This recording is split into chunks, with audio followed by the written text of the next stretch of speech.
Hi everyone, Jim Fitzpatrick. Thanks so much for joining us on the show this morning. Have you ever been there and you want to close a deal, but you don't know how to overcome sometimes the most common objections that customers throw at you? I know I've been there as a salesperson. So we're back again one more time with Matt Easton, who is the sales trainer, consultant, founder. You've seen him here before on CBT News and our other networks, and we're so grateful to have you back in the studio once again. I'm grateful to be here. Yeah. So you know what I'm talking about, Matt, when you're sitting there going, this prospect just threw 3 objections at me and I really don't know how to overcome them. Yep. It's probably one of the areas, the one area that salespeople often stumble with, and they've got to maybe even take a time out and go, let me go with my manager, which, is not always available. So talk to us. How do you overcome sometimes the most common I feel their objections? pain. Yeah, I feel their pain. And I've got some good news. Okay. I'm going to give you some quick tips. Okay. They're probably things you've never heard before. Right? Because as you know, if you've watched the programs that I've been on, I'm not the old school.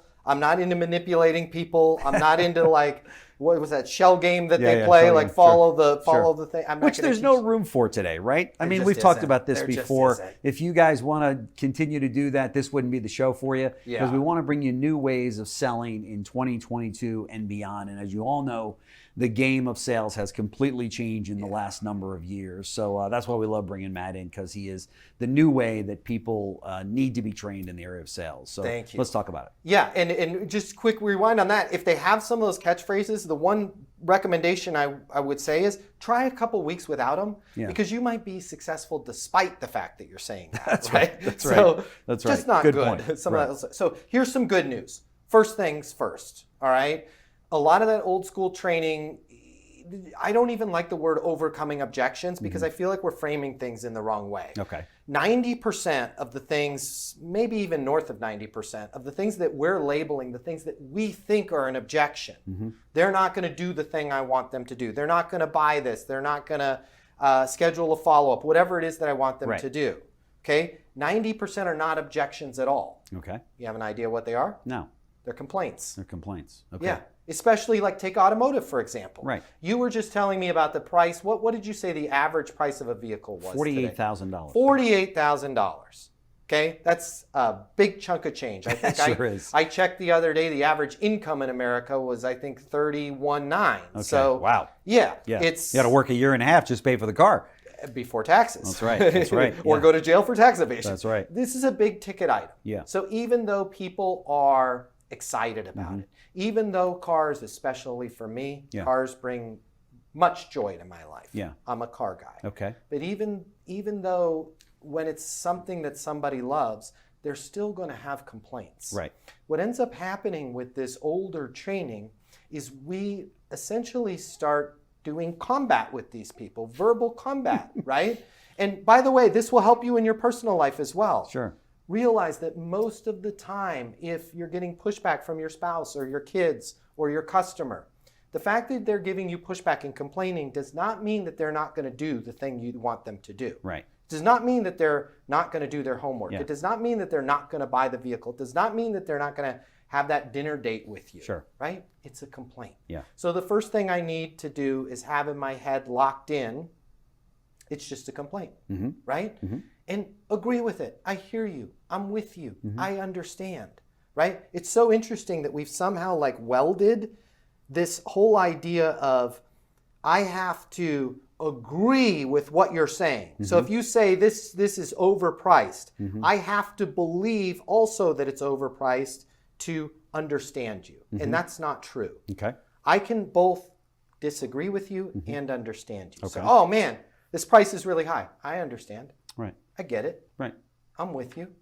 And move on. Right. Right? Continue. Stop trying to, let me tell you why the price isn't high. Now you're in a fight, right? That's right. What I want to position is I want you to think mentally of you, the visualization that you want is, let's say this is the expensive item.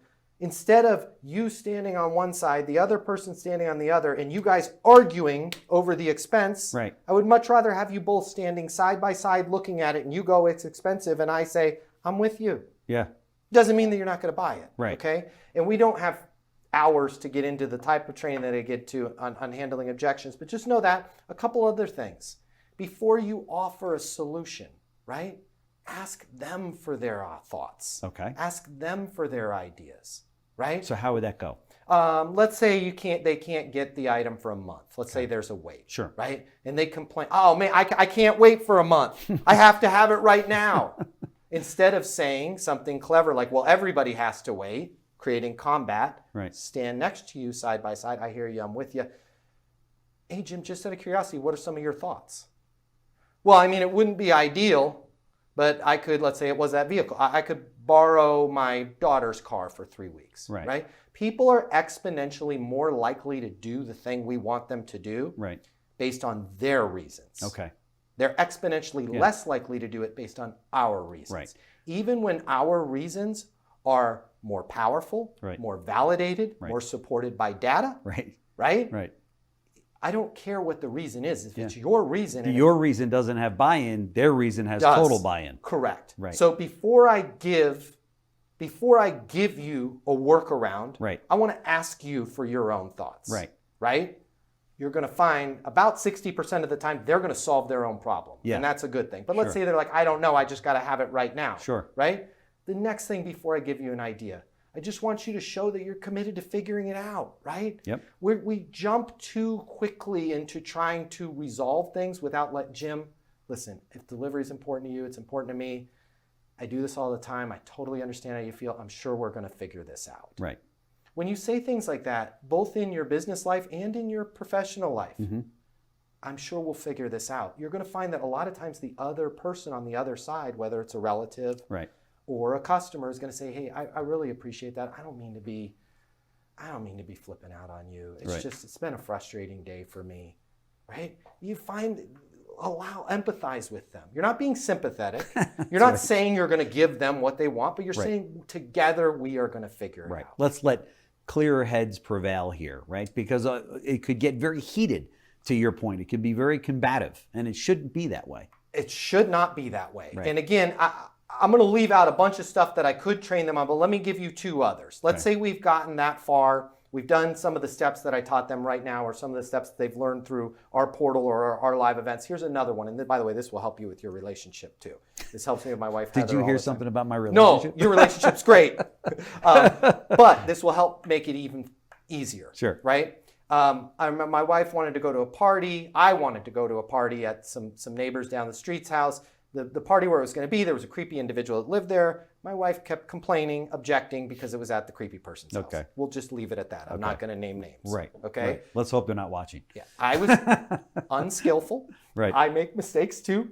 I consistently tried to overcome her objection. Babe, it's going to be a great party. We can't miss it. There's going to be food. I haven't been out of the house. I'm on the road doing live event, right? We're trying to overcome it. Here's a great one when you've gotten that far. Simply ask the person if that thing that they're objecting about or that complaint is stopping them from doing what. Hey, just out of curiosity, Jim, is the fact that we can't get the vehicle for 3 weeks, is that stopping you from buying the vehicle? Hey, Heather, we're going to say Bob. Okay? Their name's not Bob. But just out of curiosity, is the fact that the party's at creepy Bob's house? Creepy Bob. Is that stopping you from going to the party? Do you know what my wife said? No. Aubrey's going to be there. My friends are going to be. I'm going. You're going to the party, right? She just wanted to complain about it, and you're going to be you're going to be amazed at how many times. And even if they say yes, it's stopping me, I can help them with that, right? I got it. It makes perfect sense. Is that the only thing that's stopping you? Again, Isolate it. Exactly right. But stop it with the catchphrases.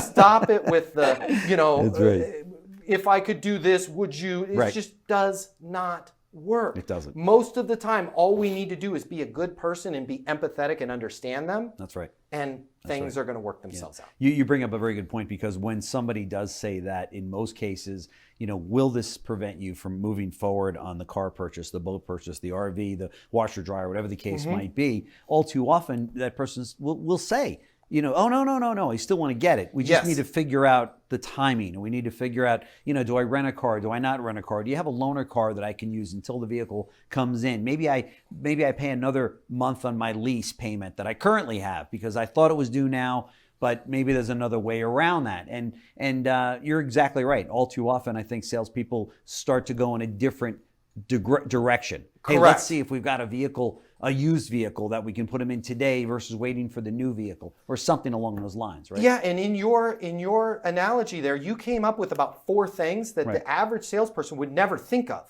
They don't know that their brother-in-law has this or what. That's and right. Again, that person is always going, I'm sorry, salespeople, you're brilliant, you're genius, I love you, right? But they're always going to be more likely to do that thing based on their reasons. So you may have an even better fix for them, but who cares if they're fixing their own problem? That's right. That's right. Don't get in the way. Don't get in the way. That's right. Don't Step back prevent yourself from, don't spend all this time trying to figure out how can I win this argument. Right.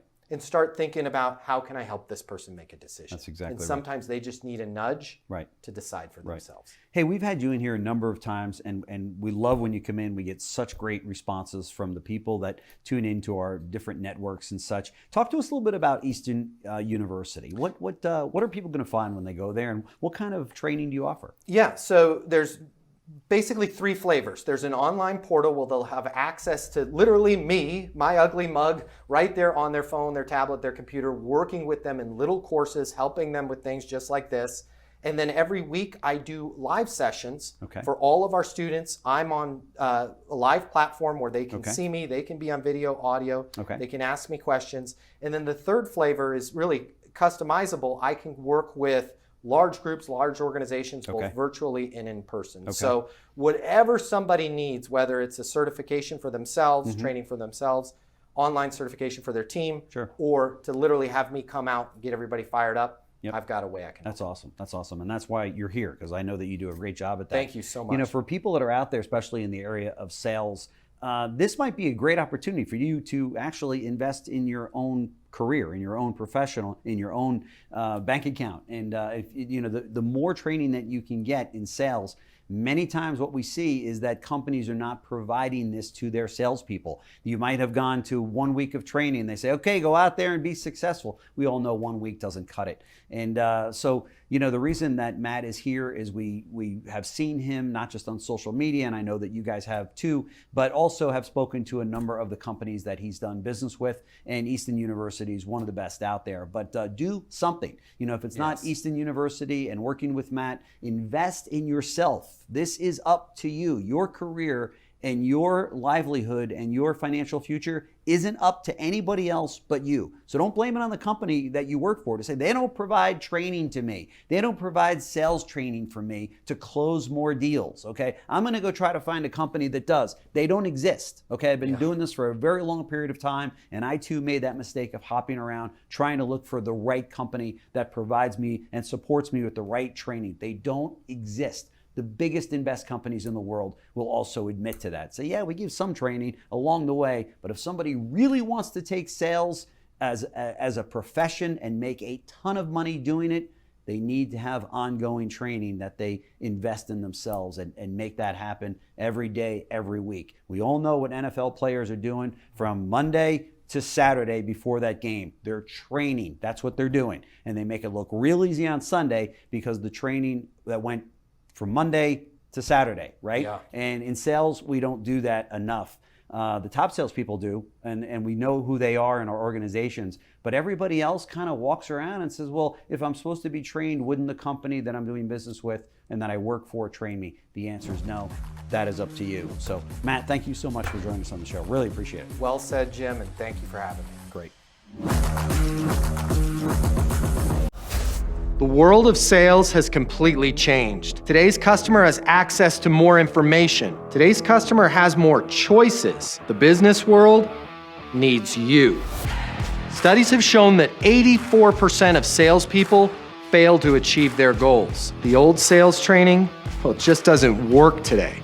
I'd like to teach you how to take the stress out of selling in a way that's meaningful to you and your customers, and get you 7 times more business. I'll show you how the perfect sales process works. I'm gonna walk you through everything from prospecting to closing the deal. I'm gonna show you how to determine your prospects' wants and their needs so you can build value in your solutions. You will learn how to handle any objection or complaint. I'm gonna show you how to connect with your customer so it's easy for them to buy from you. I've taught the best companies in the world and thousands of people just like you how to hit their targets. Selling is complicated. I'll simplify it for you. There's more competition than ever before. I'm gonna show you how to be number one. All of a sudden, your career is gonna make perfect sense, even if you've never worked in sales or the corporate world before. And for the advanced sales professionals, I'm gonna show you how to take things to the next level. Easton University is a new, simple, step-by-step process that's effective in any industry, large or small. You are about to become a certified master sales consultant. I'm Matt Easton, and this is Easton University.